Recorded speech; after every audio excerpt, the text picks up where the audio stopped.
Today, I'm going to make you want a GR camera.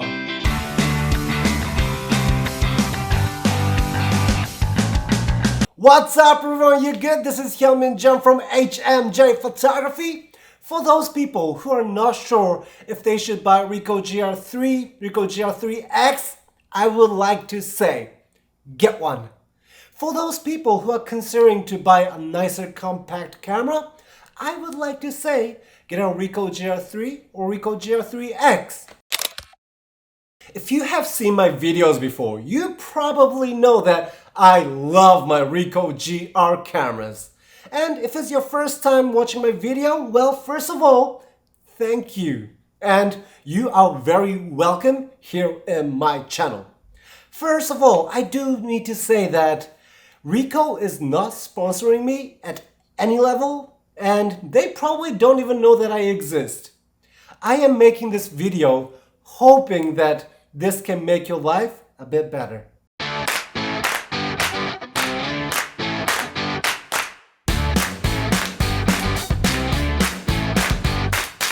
First of all, Ricoh GR3 and Ricoh GR3X are not exactly cheap cameras. Unless you're Elon Musk, you probably have to put some thoughts into it when you are buying something like this. Well, if you're Elon Musk, you can probably buy Ricoh as in company. Not saying that you should. I look at some cameras like Leica M10 monochrome or M11, but I know that I can't even afford a fragment of it. But these Ricoh GR cameras are nowhere near as expensive as those, and if you're like, shall I not, then I would like to cast a vote for you to get one. I'm going to tell you why you should get it, but let me start out by telling you who probably should not get it. Okay. If you want to become a dedicated wildlife photographer who wants to take a photo of some grizzly bears, this is not for you.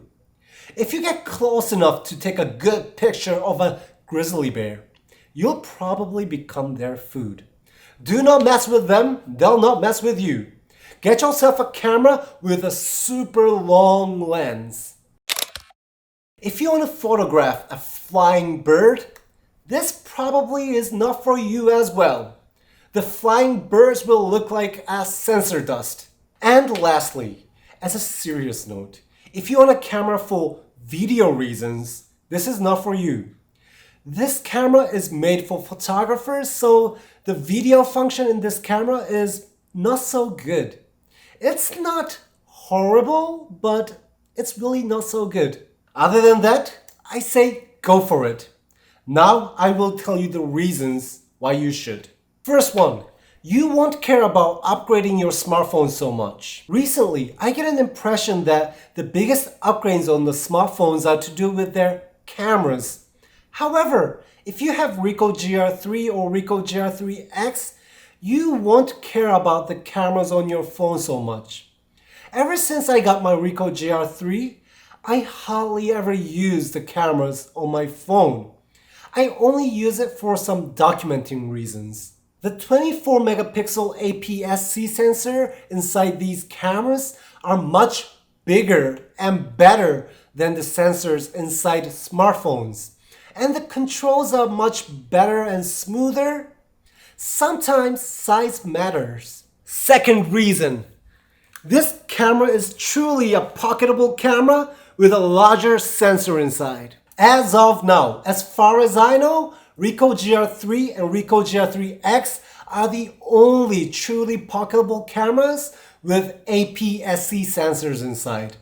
Really, you can put these cameras in your jeans pocket. There are other cameras you can fit in your pocket, but most of them have micro four thirds sensor or smaller. Some may say that the sensor size doesn't really matter, but in my humble opinion, when you have a bigger sensor size, it gives you more control and freedom over your images. With a 24 megapixel APS-C sensor, even when you crop a little bit, you don't lose much of your image quality. There are other compact cameras with APS-C sensors or even full-frame sensors. Cameras like Fuji X100V, Sony RX1R2, and of course, Leica Q2 are some of the examples. Of course, they are amazing cameras that I kind of actually want, and their image qualities are superb. However, they're not like a truly a pocketable camera.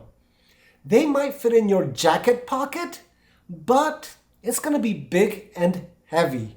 Reason 3. Ricoh GR3 and Ricoh GR3X can be your perfect second camera. If you already have a larger DSLR cameras or mirrorless cameras, Ricoh GR cameras can be your perfect second camera. Let's say you're shooting something with your larger DSLR cameras and you see something you want to shoot a bit differently, you can just quickly take out your camera from your pocket and shoot. Also, when you start using these cameras along with your main cameras, you start to understand the strength and the weakness of your cameras. Really, I do have a 61 megapixel full frame camera, but when I go outside to take some street photography, I tend to leave that one at home and take these GR cameras. Reason number 4, it's super discreet.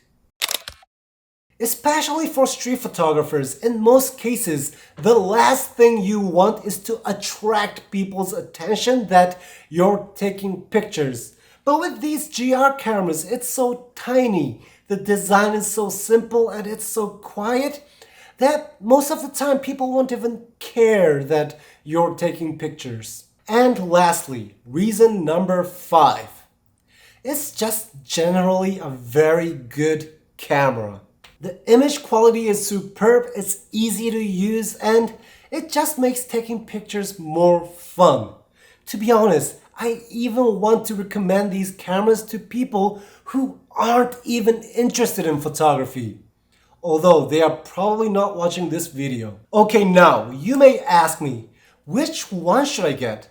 GR3 or GR3X? But that's like asking kids, who do you love more, mommy or daddy? They are both very good in their own ways. They each can take pictures that the other ones can't. So it's totally up to your preferences. If you want more things in your frame and prefer wider angle, then 28mm equivalent GR3 will suit you better. And if you like tighter angle, then 40mm equivalent GR3X would be better for you. So, me personally, to be honest, ever since I got my Ricoh GR3X, I use this one more than my Ricoh GR3. Because Ricoh GR3X is tighter, in my opinion, I think it's a bit easier to compose a frame. I was always a 50mm guy with everyday photos, so this 40mm lens is perfect for me. But I also love this 28mm GR3. Since it's a slightly wider lens, the world you see through this camera is a little bit different to how you usually see the world with your eyes, and it's so much fun. One thing you should take in mind is that when you take a picture, it's generally better when it's easy to identify what you want to show. So sometimes when the sun is dull and there are no interesting shadows, 28mm can be too wide and a bit distracting. So that's why I think 40mm is easier to compose a frame. However, easier does not necessarily mean better. Sometimes what you can get through a more difficult journey is more rewarding. So again, it's totally up to you and your preference which GR cameras you will get. Or just buy both and slide it in your both pockets. I am planning to make a video about side-to-side comparisons about these two cameras in the streets in the future. So hopefully that can help you too. Well, that's it for today. Hopefully this video can help you make some good decisions. Please like, subscribe, and share. Until next time.